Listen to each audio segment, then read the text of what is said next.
ती केस पुन्हा नव्याने त्या ठिकाणी उभी राहते. आणि जर राज्य सरकारला अधिकार आहे तर राज्य सरकारला अधिकाराप्रमाणे आयोग नेमण्याचा अधिकार होता, तो आयोग त्या ठिकाणी नेमण्यात आला. आणि आपण जर बघितलं केंद्र सरकारची एक योजना आहे पोखरा म्हणून, पोखरा, ही पोखरा योजना कशी चालते? या पोखरा योजनेमध्ये मागच्या 2 वर्षामध्ये कोणत्या गावामध्ये पाऊस कमी पडला असेल तर ते गाव पोखरा योजनेमध्ये ऍड होता. याचा अर्थ असा नाही ना की मागच्या 15 वर्षापूर्वी आम्हाला आरक्षणाची गरज नव्हती तर या 15 महिन्यात आरक्षणाची गरज आम्हाला भासूच शकत नाही. या ठिकाणी प्रिअँबल मध्ये, घटनामध्ये स्पष्ट आहे की रिव्ह्यू झालं पाहिजे, रिव्हिजन झालं पाहिजे आणि रिव्हिजन होत असताना जो समाज मागासलेला आहे त्याला मुख्य प्रवाहामध्ये आणलं पाहिजे. याच्यासाठीच आयोग नेमला जातो. तो आयोग आमचा नेमला गेलेला आहे. आणि जर 102व्या घटना दुरुस्तीमध्ये जर सुप्रीम कोर्टाने राज्याचे अधिकार अबाधित ठेवले तर त्यानंतर हा आयोगाचा रिपोर्ट ऑटोमॅटिक जिवंत होईल. हे 100% खरं आहे.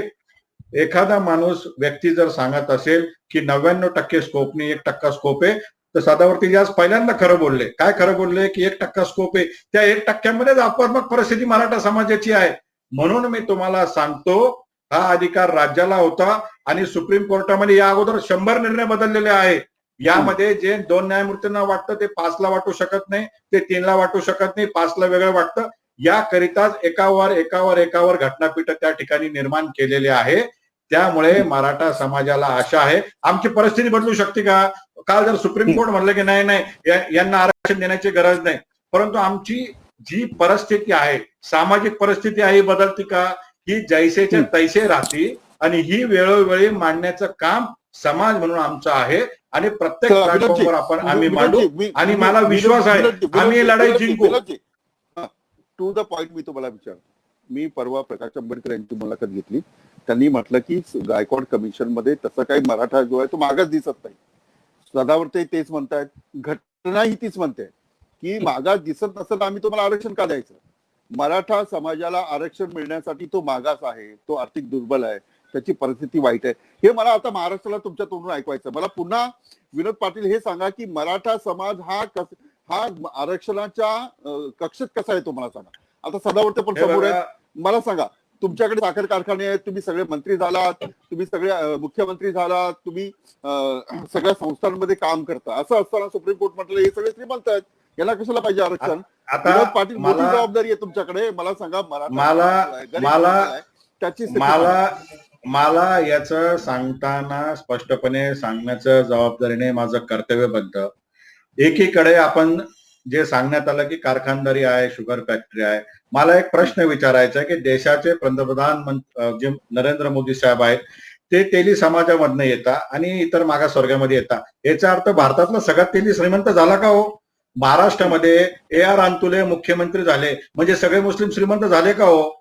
आदरणीय सुशील कुमार शिंदे साहेब मुख्यमंत्री झाले म्हणजे सगळे मागासवर्गीय श्रीमंत झाले का हो? असं होत नसतं. हा जो श्रीमंत समाज आहे याच्यामध्ये मराठा समाज एकमेव समाज आहे ज्यांनी सांगितलं, ज्यांचं 8 लाखापेक्षा जास्त उत्पन्न असेल त्यांना हाकलून द्या, त्यांना फेकून द्या, आम्हाला राजकीय आरक्षण लागत नाही. ज्यांच्याकडे साखर कारखाना असेल, ज्यांच्याकडे आमदारकी असेल, ज्यांच्याकडे लोकसभा असेल, त्यांना पेन्शन चालू आहे, ते ऑटोमॅटिक 15-20 लाख रुपये उत्पन्नामध्ये ते बाजूला गेलेले आहे. प्रकाश आंबेडकर साहेब काय सांगता काय कोण काय सांगतो तो प्रत्येकाचा बघण्याचा अँगल आहे.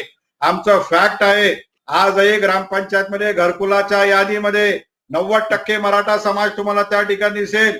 शेतकऱ्याच्या आत्महत्यामध्ये 98% समाज तुम्हाला मराठा दिसेल. तुम्ही जर रॅन्डमली महाराष्ट्रातले 7 बारे काढले तर अल्पभूधारक शेतकरी तुम्हाला मराठा समाजाचा दिसेल आणि असे 4-2 लोक जाऊन न्यायालयात विरोध करत असतील तर मराठा समाजाची परिस्थिती बदलणार नाही. मला हेच उत्तर यांच्याकडून पाहिजे. जर त्या समाजाचं प्रतिनिधित्व जर जास्त असेल आणि ते जर निवडून येत असतील तर त्या दिवशी आरक्षण बंद करण्याचं प्रावधान संविधान मध्ये आहे का? मग तेली समाजाचा माणूस भारताचा पंतप्रधान होतो. महाराष्ट्रामध्ये ओबीसी आरक्षण रद्द करण्याचा प्रावधान आहे का? भारतामध्ये आरक्षण रद्द करण्याचं प्रावधान आहे का? तुम्ही तामिळनाडूमध्ये गेलं, पंजाबमध्ये गेलं, गुजरातमध्ये गेलं, त्या समाजाचेच मुख्यमंत्री होता तर त्या समाजाला त्या ठिकाणी आरक्षण नाहीये का? ही अतिशय चुकीची मांडणी त्या ठिकाणी आहे की जे लोकप्रतिनिधी समाजाचे त्यांना आरक्षणाची काय गरज. मी परत सांगतो, सामान्य मराठा समाजाला आजही त्या ठिकाणी गरज आहे शिक्षणाची. आणि फक्त शिक्षण आणि नोकऱ्यामध्ये आम्ही आरक्षण मागितलेलं आहे, राजकारणामध्ये मागितलेलं नाही. आणि मला पूर्ण विश्वास आहे हा लढाईचा वेळ लागेल, परंतु न्यायालयाला हे मान्य करावं लागेल, कारण न्यायालय न्यायदान करतं. याचा कोणता पॅरामीटर असेल तो पॅरामीटर लावून देखील तुम्ही तपासलं तर मराठा समाज हा मागासलेला आहे आहे आहे. चला सदावर्तेजी, म्हणजे आता तुमचा जो मुद्दा आहे, म्हणजे तुम्ही ज्या भूमिकेवर तुम्ही असं म्हणताय की आर्थिक दृष्ट्या सक्षम ज्यांना प्रतिनिधित्व जास्त आहे अशा लोकांना आरक्षण देता येत नाही, हा तुमचा सरळ एका दोन लाईन मधला मुद्दा आहे तुमचा. जे संविधान सांगतात जे सोशली बॅकवर्ड आहेत, तसं नाही आठवले साहेब. तर आता विनोद पाटील यांनी जे म्हटलंय असा समाज असताना त्याला आरक्षण का नको आहे? आठवले साहेब तसं नाही, तुम्हाला सांगतो हे कोणाला त्या याच्या चव्हाणकडून कॉन्ट्रॅक्ट घेण्यासाठी गप्पा मारायच्या, ते ठीक आहे मारू द्या, काय हरकत नाही. ते रिझर्वेशन तर न मिळणारच आहे, तुम्हाला ते सांगतो. आणि त्याची चिरफाड ते जे सांगतात ना सगळ्या गोष्टींची चिरफाड सुप्रीम कोर्टात झालेली आहे. त्यांनी वकील दिले होते, सरकारने वकील दिले होते, सगळी चिरफाड केली. नुसती चिरफाड केली नाही तर त्याच्या पुढचं जाऊन सांगतो यांचं मागासले पण एक मात्र आहे, एक मी मान्य करतो, या मराठ्यांच्या एकाही वकिलाला यांनी सिनियर वकील म्हणून तिथं बोलू दिलं नाही. हे यांचं म्हणजे अत्यंत, यांनी स्वतः सुद्धा म्हणजे इतर समाजाचे पंडित वकील लावून पाहिले, लक्षात घ्या. आणि दुसरी गोष्ट मला तुम्हाला सांगायला आवडेल की हे जे छाती टोकून सांगत आहेत ना मराठा समाज, हे बघा मागासले पण कशा कशावर मोजलं जाते माहितीये, हे माजोरीपणा आहे.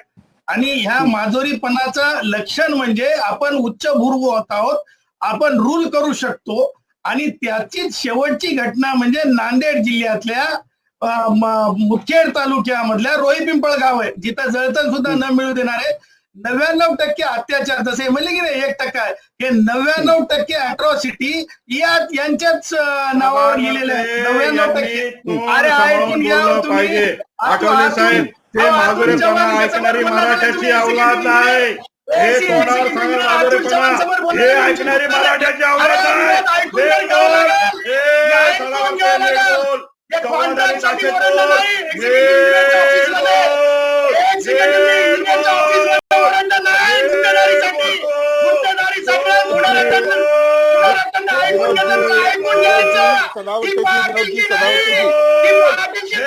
विनोदजी सदावर्तेजी, विनोद नाही, आवाज सुरू ठेवा त्यांचा, आवाज सुरू, अमित आवाज सुरू ठेवा.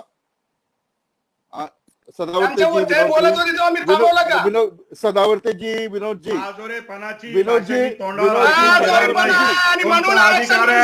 कोणता अधिकार आहे? 4 अधिकारातून पैसे घेऊन मराठा आरक्षणाला विरोध करायचा. आयुष्य माणसाचं ब्लॅकमेलिंग मध्ये गेलं, या माणसाचं आयुष्य ब्लॅकमेलिंग मध्ये गेलं. हे आम्हाला काय नाही शिकवणार? हे चालणार चोप.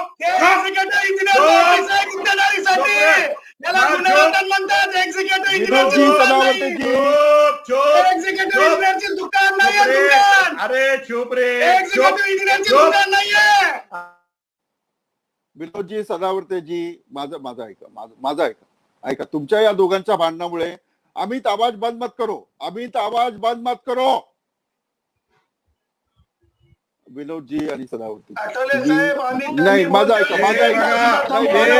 माझ्या समाजाला माजुरे म्हणत असते जाणार नाही. लोकांना लाकडं मिळालं, अशोक चव्हाणचा मतदारसंघ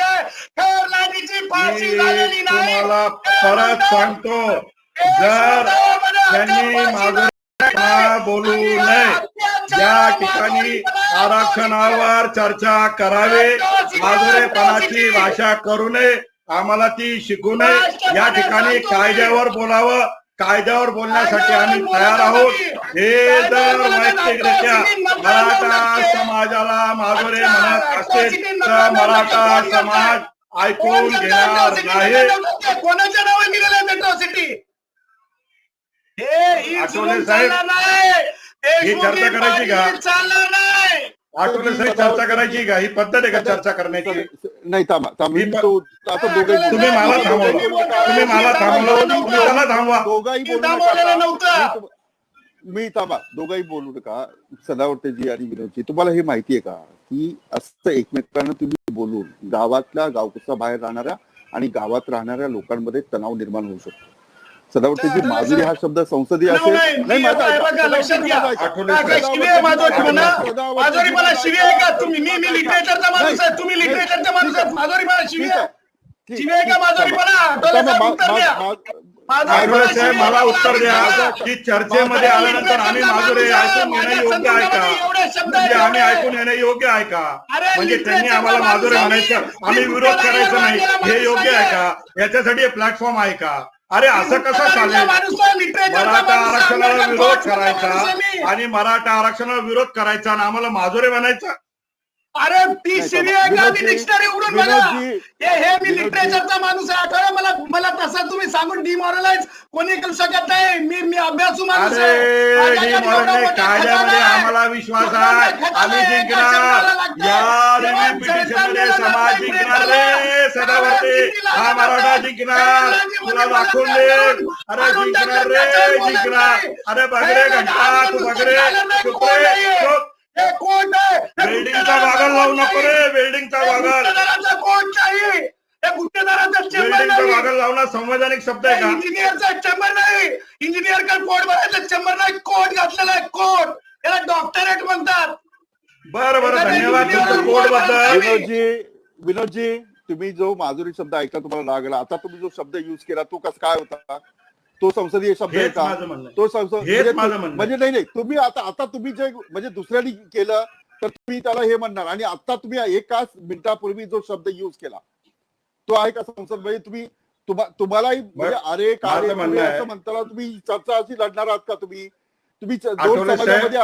कायद्याने बिलकुल नाही. मी स्पष्ट करतो. मी आठवले साहेब शब्दामध्ये चर्चा करतोय. दोघांची चर्चा करतो मी. आठवले साहेब मी स्पष्ट करतो मी कायद्यावर चर्चा करण्यासाठी तयार आहे. एक मला दुसरी गोष्ट परत विरोध करण्याचा सदावर्तीला अधिकार आहे. विरोध करण्याचा तुम्हाला हक्क घेण्याचा अधिकार आहे. पण चर्चा आपण नेते आहोत. संविधानिक आणि कायद्याच्या चौकटीत चर्चा नाही होणार का? मग लॉवर चर्चा झाली पाहिजे. त्यांचं कंप्लीट झाल्यानंतर जर तुम्ही आक्षेप घेतला असता तर कदाचित हा वाद झाला नसता ना. त्यांना जर तुम्ही टोकलं असतं ठीक आहे. बघा विनोदजी प्रत्येक समाजाला अस्मिता आहे. तो गरीब का असेना किंवा श्रीमंत का असेना. त्यामुळे कुणाच्या विरोधात बोलणं हे चुकीचं आहे. आपण कायद्याचे अभ्यासक सदावर्तींची कायद्याचे अभ्यासक आहेत. आपल्या बोलण्यामुळे गावात जो तणाव आहे तो नाही झाला पाहिजे. लोकांची गरज नाही झाली पाहिजे.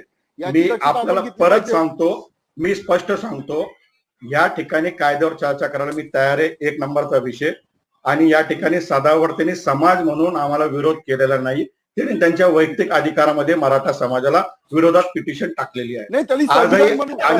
विरोध केला म्हणून तर सुप्रीम कोर्टाने मान्य केलं. हेच माझं म्हणणं आहे.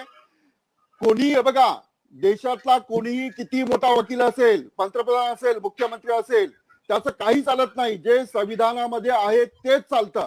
हे लक्षात मान्य आहे आम्हाला. नाही विनोदजी माझा ऐका. सदावर्तींनी युक्तिवाद केला तो कायद्याच्या चौकटीत आहे म्हणून मराठा आरक्षण रद्द झालं. मी चर्चा काय करतो तुम्ही कायद्याच्या चौकटीत मराठा समाजाला का बसवत नाही? बरोबर.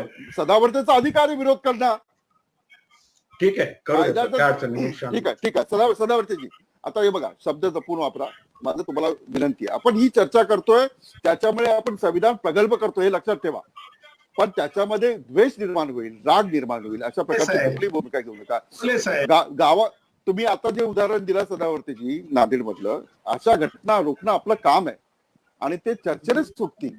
ते कुणाच्या पुढे दंडुका घेऊन अरे का रे तू का रे मी काय रे असं नाही सुटणार. ते गावामध्ये चालतं म्हणून तर ही लढाई आहे. ते गावामध्ये बंद व्हावं, प्रत्येकाला त्याचे अधिकार मिळावेत म्हणून हे माध्यम असतं. सदावर्तीजी विनोद पाटील यांनी जे मुद्दे उपस्थित केले त्यांचं असं म्हणणं आहे की त्यांचं स्पष्ट म्हणणं आहे की गरीब मराठा आहे, आत्महत्या करणारा मराठा आहे, त्यांना त्यांचा अधिकार मिळाला पाहिजे. याला कसा विरोध? आठवले साहेब विनोद पाटील काय म्हणतात किंवा अशोक चव्हाण काय म्हणतात, खासदार संभाजी काय म्हणतात, गायकवाड आयोगाच्या रिपोर्टच्या समोर यांच्या म्हणण्याला शून्य किंमत आहे. गायकवाड आयोग एक स्टॅट्युटरी कमिशन होता. त्या कमिशनचा रिपोर्टची आम्ही पूर्ण परत एकदा सांगतो डिसेक्शन म्हणतात इंग्रजीमध्ये आणि मराठीमध्ये त्याला चीरफाड म्हणतात. ती संबंध चिरफाड आम्ही केलेली आहे. आणि ती चिरफाड करत असताना मराठा समाजाला जे मागासलेपणा जे दिलेला होता तो अत्यंत चुकीच्या पद्धतीने दिला होता. आणि ते मागासले ठरत नाहीत हे आम्ही सर्व अंकश सांगितलं. आता जे उदाहरण दिलं, कोणीतरी मुख्यमंत्री झाला, कोणीतरी ते काय मंत्री झाला म्हणून त्याचा समाज काय गरीब नाही राहत काय. अहो तुम्हाला मला सांगायला आवडेल की यांचा अभ्यासच नाही. आणि मी तुम्हाला सुप्रीम कोर्टची आकडेवारी सांगतो, 17, 16 असं 33% खुल्या वर्गातल्या 50% जागांपैकी त्या जागा अधिकतर मराठा समाज ऑल इंडिया सर्व्हिस असेल किंवा स्टेट सर्व्हिस असेल, जिल्हा परिषद मधल्या नोकऱ्या असतील, शिक्षकाच्या नोकऱ्या असतील, त्याच्यात मोक्याच्या आणि माऱ्याच्या जागा कायम मारत आला. हे आम्ही माननीय सर्वोच्च न्यायालयात दाखवून दिलं. त्यासोबतच सोशली हा समाज मागासला नाही हे सर्वोच्च न्यायालयाने आमच्या एकूण सगळ्या उदाहरणावरून सुद्धा सर्वोच्च न्यायालयाने ते मान्य केलेलं आहे. कारण लक्षात घ्या की हा समाज कायम रुलिंग असल्यासारखा आहे. हे जशी छाती आता बडवून घेऊ लागले, कॉलरला हात लावू लागले, हीच परिस्थिती गावातल्या पोलीस पाटलाची आहे. हीच परिस्थिती तुम्हाला सांगतो तिथं यांच्या रानांमध्ये, यांच्याकडे जे म्हणतात की आमच्याकडे 2 एकर रानं झाले. हे बघा, लेकरं जास्त झाले, रानं कमी झाले.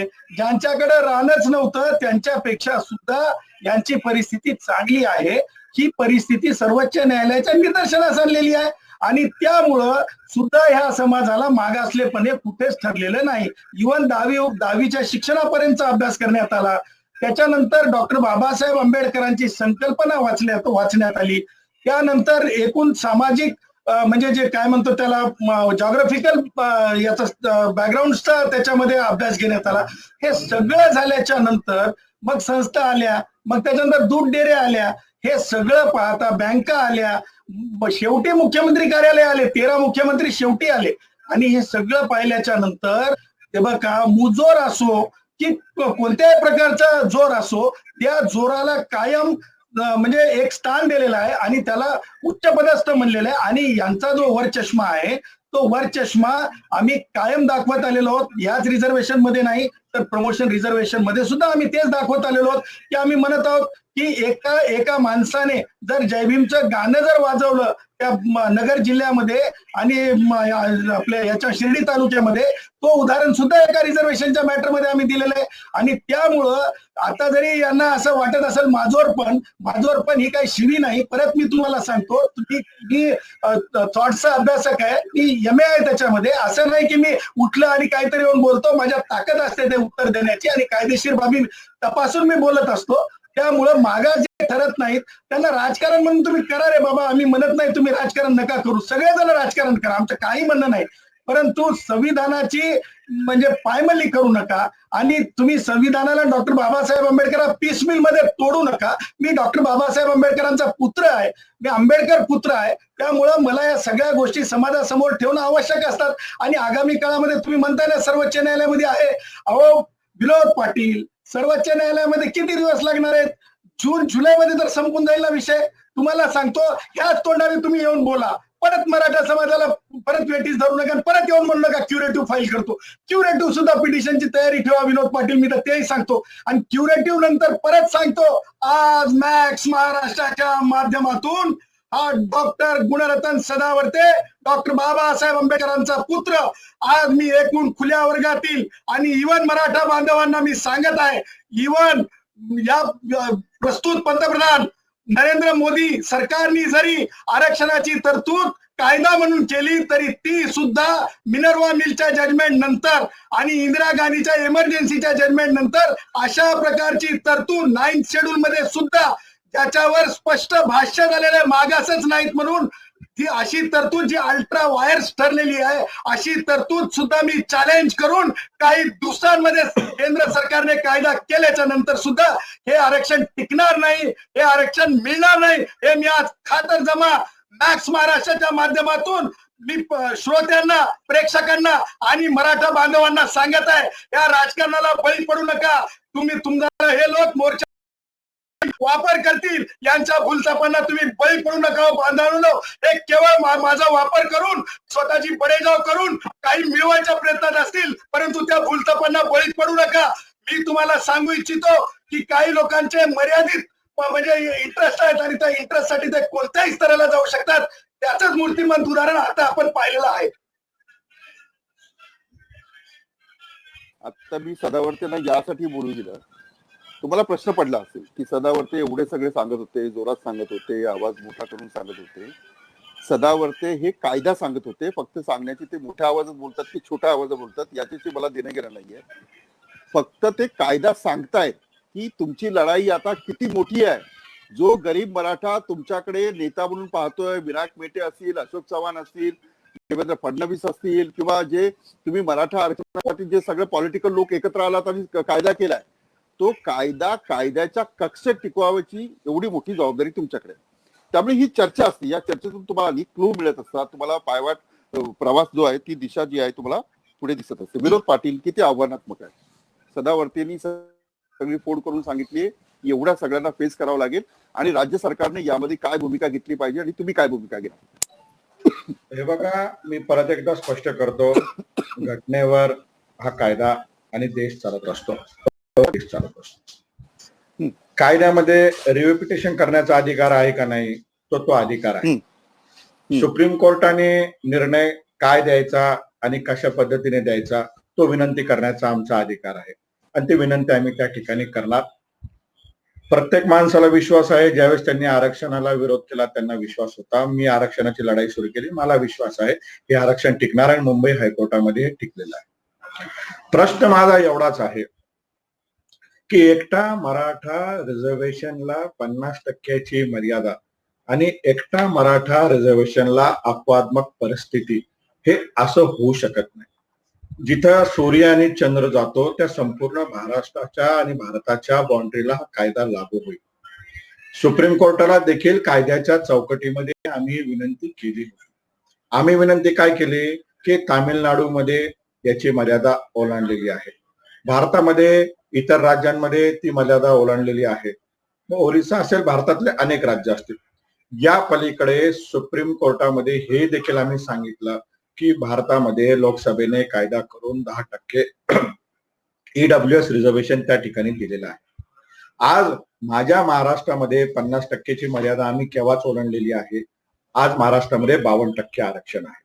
मग ज्यावेळेस 50%चा मुद्दा येतो त्यावेळेस ऑलरेडी चालू असलेलं 52 आणि 10 62%, म्हणजे 62% योग्य का 50% योग्य हा देखील विषय त्या ठिकाणी चर्चेला येऊ शकतो.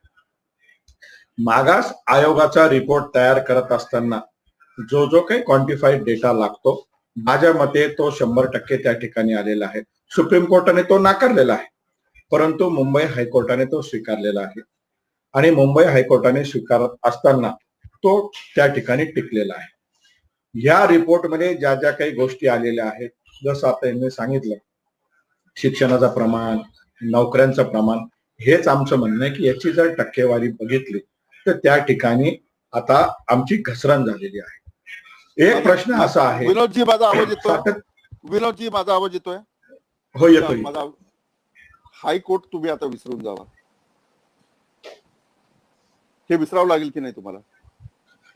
साहेब, हायकोर्ट याच्यासाठी तुम्ही मराठा तरुणां, जो गरीब मराठा आहे त्यांच्या भावनाशी खेळू नका. तुम्ही म्हणत नाहीये, जे काय राजकारण करतात स्पष्ट सांगतो, हायकोर्टात सुप्रीम कोर्ट आहे. अहो, सुप्रीम कोर्टात जाताना, सुप्रीम कोर्टामध्ये जाताना तोच रिपोर्ट आम्हाला न्यावा लागणार आहे. रिव्ह्यू पिटिशन मध्ये नवीन रिपोर्ट तयार होत नसतो, बटन दाबलं की त्याला 10, 15, 7 वर्ष लागतात. तर मुंबई हायकोर्टामध्ये जो रिपोर्ट ज्यावेळेस स्वीकारला, मुंबई हायकोर्टाचे जे फाइंडिंग्स आहेत तशा पद्धतीने आम्हाला रिव्ह्यू पिटिशन मध्ये जाण्याचा अधिकार आहे. मराठा समाज मागासलेला आहे आणि तो मांडण्याचा आम्हाला अधिकार सुप्रीम कोर्टामध्ये रिव्ह्यू पिटिशन मध्ये आहे. तो अधिकार कोर्टाचा आहे की तो स्वीकारायचा का नाकारायचा. याच्यामध्ये दुसरं मेकॅनिझम नाहीये की नवीन काही एखादा आसमान मधून काही तारे पडतील आणि ते तारे नेऊन कोर्टात दाखल करायचे. कोर्टामध्ये अस्तित्वात असलेले कागदच त्या ठिकाणी दाखल करावे लागतात. सुप्रीम कोर्टाने मान्य केलं अथवा नाकारलं, परंतु आमच्याकडे उपलब्ध असलेला डेटा तो मराठा समाजाचा आरसा आहे. तो डेटा आम्हाला त्या ठिकाणी पुन्हा एकदा ताकदीने मांडावा लागेल आणि इतर राज्यांना तुम्ही 50% मर्यादा टाकत नाही, महाराष्ट्राला 50% मर्यादा टाकत नाही. आणि आमच्या मते आज अपवादात्मक परिस्थिती ही सिद्ध झालेली आहे. याचं कारण असं की ज्या पद्धतीने आज स्थानिक परिस्थिती आहे तो परिस्थितीचा डेटा आहे आणि हा डेटा पुन्हा एकदा ताकदीने आम्हाला सुप्रीम कोर्टामध्ये मांडावा लागेल. याच्या पलीकडे आमच्या समोर आज पर्याय नाहीये.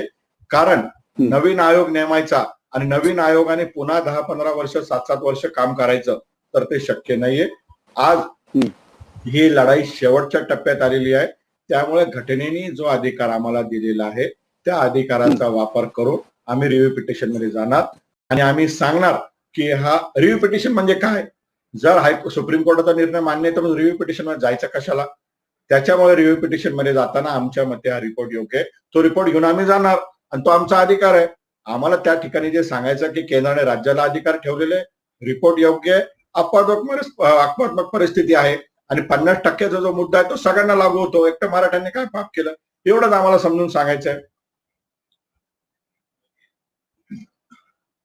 इथून पुढे कुठल्याही चॅनलवर डिबेट करताना नुसती मोठा आवाज करून काही आरक्षण मिळणार नाही हे लक्षात घ्या. आणि मोठा आवाज करून काय कोणाचं आरक्षण रद्द होणार नाही. लढाई ही कोर्टामध्ये एव्हिडन्स असते, कायदा असतो, त्याचीच लढाई होत असते.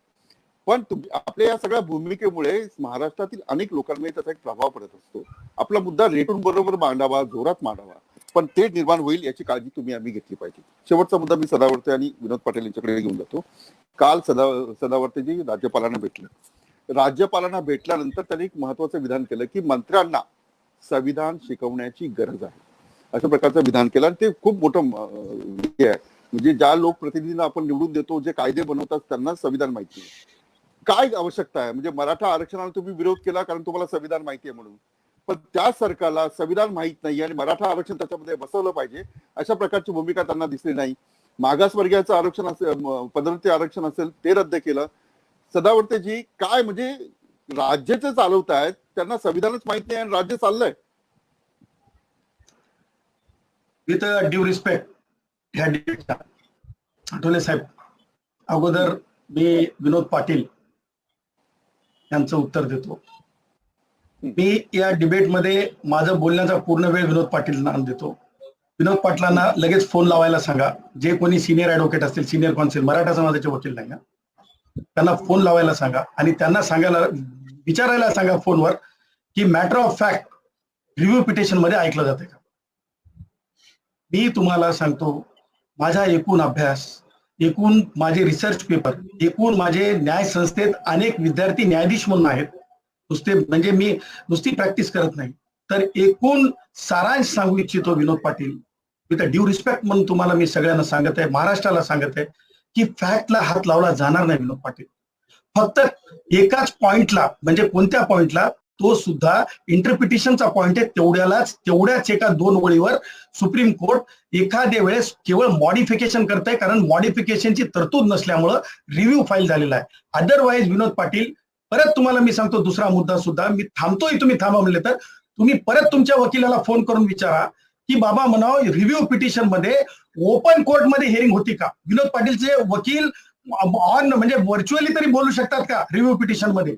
आणि तुम्हाला सांगतो याच्यामध्ये फंडामेंटल राईट नाहीच आहे. तुम्हाला सांगतो विनोद पाटील, परत लक्षात ठेवा, खरं सांगू का, जर क्युरेटिव्ह पिटिशन आणि रिव्ह्यू पिटिशनला फंडामेंटल प्रोव्हिजन नाही आहे. रिझर्वेशन, आठवले साहेब, रिझर्वेशन ही अनेबलिंग प्रोव्हिजन आहे आणि त्यातल्या त्यात एससीबीसी रिझर्वेशन जे आहे, हे रिझर्वेशन हे म्हणजे तुम्हाला सांगतो, हे ऍड्युकेट म्हणजे प्रपोर्शनेट रिझर्वेशन नाही मराठ्यांसाठी किंवा ओबीसीसाठी.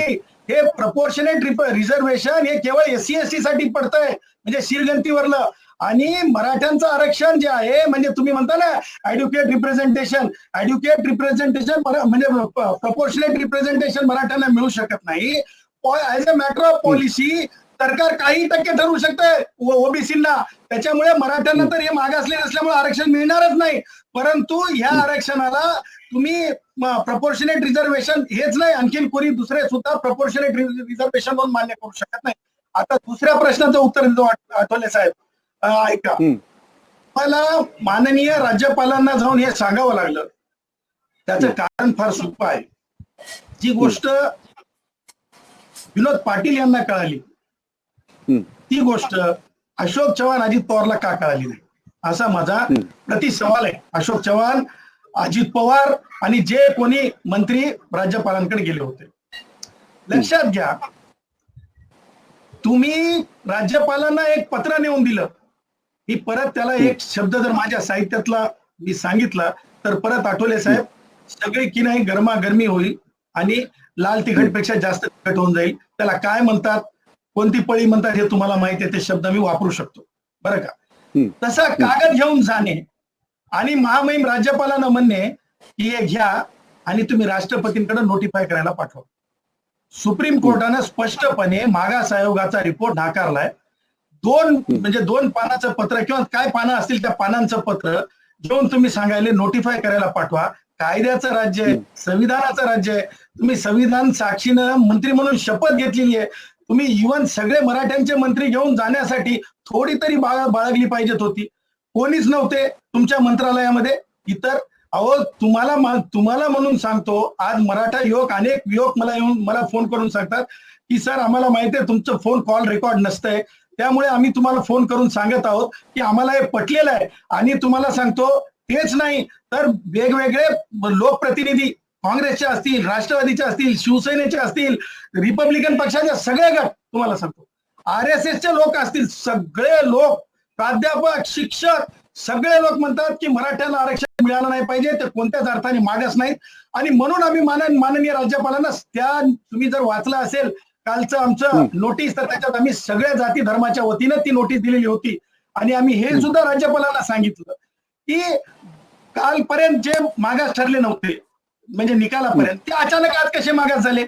पण तुम्ही जुन्या जीन्सला नवीन जीन्स करू शकता का? ठिगाळ लावून त्याला नवीन आहे म्हणू शकता का? अल्टर करून त्या कपड्याला तुम्ही नवीन आहे म्हणू शकता का? त्यासोबतच आम्ही पुढे सुद्धा सांगितलं, अहो मला एक सांगा, तुम्ही कोण दिले? गायकवाड आयोग दिले, त्यांनी तुम्हाला घालून टाकले. त्यानंतर तुम्ही आता कोण दिले? एक समिती निर्माण केली. मला सांगा, टार्गेट देऊन समिती तुम्ही करू शकता का? नाही, मराठा ह्याच्यासाठी समिती. अरे न्यायाधीश रिटायर्ड झाल्याच्या नंतर न्यायाधीश हे रिटायर्ड नसतात. माननीय सर्वोच्च न्यायालयाचं प्रस्तुत फाइंडिंग सांगतो आठवले साहेब, तुम्ही न्यायाधीशांचा गैरवापर करू नका. दिलीप भोसले हे रिटायर्ड झालेले माननीय न्यायाधीश आहेत. त्यावेळेस मी तक्रार केली होती. तुम्ही असं म्हणाल की मराठा होते म्हणून तक्रार केली होती. माझ्या तक्रारीनंतर खूप झालं, गोव्याला बदली झाली, तिथून तेलंगणात गेले, ती वेगळी गोष्ट आहे, ती मी काय काढत नाही. परंतु न्यायाधीशांना तुम्ही टार्गेट देणार का की अशा प्रकारचा रिपोर्ट आणा? अहो ते रिटायर्ड झाले असले तरी सर्वोच्च न्यायालयाच्या शेवटच्या निर्णयामध्ये, म्हणजे याच्या ऍडमिनिस्ट्रेटिव्ह डिसिजन मध्ये आठवले साहेब, ते न्यायाधीशच आहेत. आणि अशा ऍडॉक ज्याच्यात परत आपल्याला त्या रिटायर्ड झालेल्या लोकांना केसेस कमी करण्यासाठी आणायच्यात, हे मिसयूज ऑफ पॉवर आहे. म्हणून आम्ही माननीय राज्यपालांना सांगितलं की तुम्ही, तुमच्याकडे लॉ अँड ज्युडिशरीचे सेक्रेटरी असतात.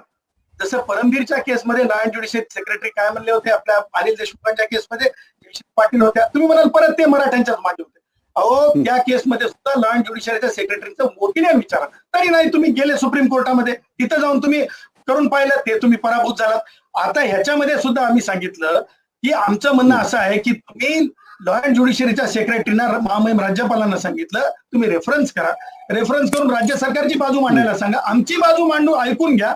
आणि article 141 of the constitution of India, article 144 of the constitution of India प्रमाणे तुम्हाला अशा पद्धतीने ज्या गोष्टीला, ज्या आरक्षणाला सुप्रीम कोर्टानं परत एक शब्द वापरला की लाल मिरची होऊन जाते, नापास केलेला आयोगाचा रिपोर्ट, त्यानंतर अल्ट्रा वायर्स डिक्लेअर केलेलं रिझर्वेशन, त्याच आधारावर तुम्ही महामहिम राष्ट्रपतींना तुम्ही नोटिफाय करायला सांगता. हे डिसओबिडियन्स आहे, हे कंटेम्प्ट ऑफ कोर्ट आहे. हे माननीय सर्वोच्च न्यायालयाचं केवळ हे नाही तर डॉक्टर बाबासाहेब आंबेडकरांचा जो थॉट आहे ना, संविधान सगळ्यांना वाचवेल, त्या थॉटला कुठेतरी फारकत आहे. म्हणून आम्ही असं म्हणालो की यांना संविधान साक्षरतेची गरज आहे आणि त्या साक्षरतेची गरज आम्ही